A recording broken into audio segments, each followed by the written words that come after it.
Our essential question for lesson 3.3 is what inventions, discovery, and achievements were made during the golden age of Islam? Islam flourished as a religion during the golden age.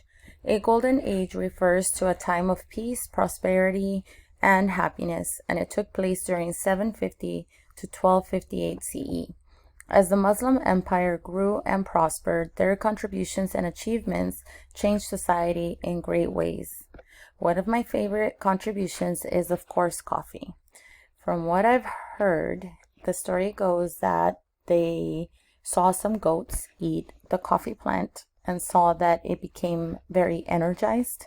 And so they started to brew and drink it and saw that people would feel energized and focused and alert, which I'm guessing is the caffeine. And as we can see, coffee is a great contribution to our world today because there are so many coffee houses all over the world. People like to meet up on coffee dates and hang out with their friends and drink it socially and drink it every morning as they get ready for their day. And Miss Melchor cannot live without coffee because she needs it every morning and she loves the taste of it. Our next contribution is in math. So Muslims made advances in mathematics. For example, Muslims invented algebra, which is a type of mathematics still taught in schools today. The Arab Muslims also borrowed the concept of zero and the number system we still use today from the ancient Indians and made them famous by using them along their trade routes. Europeans later used these numbers, replacing the more complex Roman numerals from ancient Rome. Today, they are known as Hindu-Arabic numerals. Algebra was actually one of my favorite subjects in math because I really like to calculate using the formulas and work out the problem and find the solution. And I believe that the Hindu-Arabic numbers are probably easier to use than the Roman numerals. Like, I cannot imagine doing math with Roman numerals. Our next advances are in astronomy or science. The astronomy is the study of space, including the sun, moon, stars, and other planets. Muslims have always had a special interest in astronomy. The moon and the sun are of vital importance in the daily life of every Muslim. By the moon, Muslims developed a lunar calendar, which they use to know when to observe important holy months and days, such as Ramadan. By the sun, the Muslims calculate the times for prayer and fasting.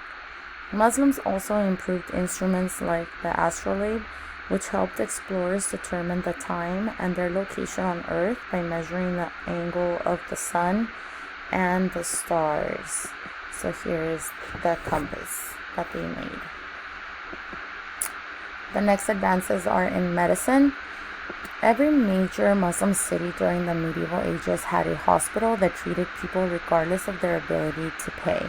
These hospitals had separate wards for diseases, surgery, and other sicknesses, which is the basis for today's emergency rooms. Physicians and pharmacists were required to pass exams before treating patients to ensure that doctors were very well prepared to heal any person. Through observation, it was understood that dirty conditions lead to infection, and so tools and wounds were sterilized or cleaned. Arab doctors were also the first to discover that blood moves to and from the heart. The Persian doctor Ibn Sina recognized how contagious diseases like tuberculosis spread from person to person. Their advances in medicine is one of the reasons why the Black Death did not devastate the Muslim empire, and once it arrived into Europe, it killed nearly 2/3 of the population because they just did not have the knowledge of medicine that the Muslims have, or this idea of having good hygiene and separating people who are sick or sterilizing tools and so forth.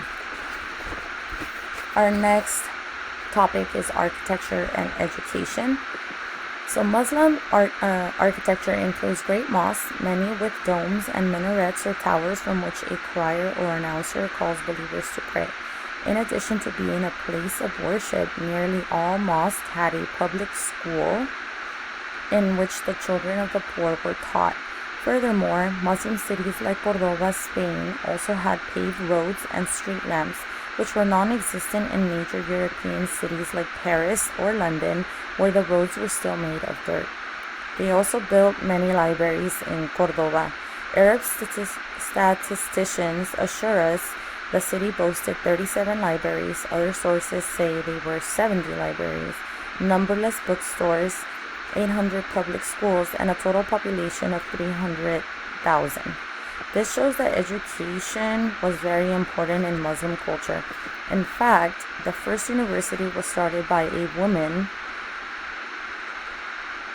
a Muslim woman named Fatima al-Fihri in 859 CE in Fez, which is in modern-day Morocco. Our last contribution is the Arabic language. Arabic became the language of scholarship and science throughout the Muslim land. In Baghdad, Caliph al-Ma'mun founded the House of Wisdom in 830 CE. Scholars from many lands came together there to do research and to translate texts from around the world into Arabic. Islamic scholars helped to translate a lot of the world's knowledge and translated texts from Greece, Persia, India, and China. By translating these texts, they were able to preserve or save many classical works that were lost and destroyed during the Dark Ages in Europe.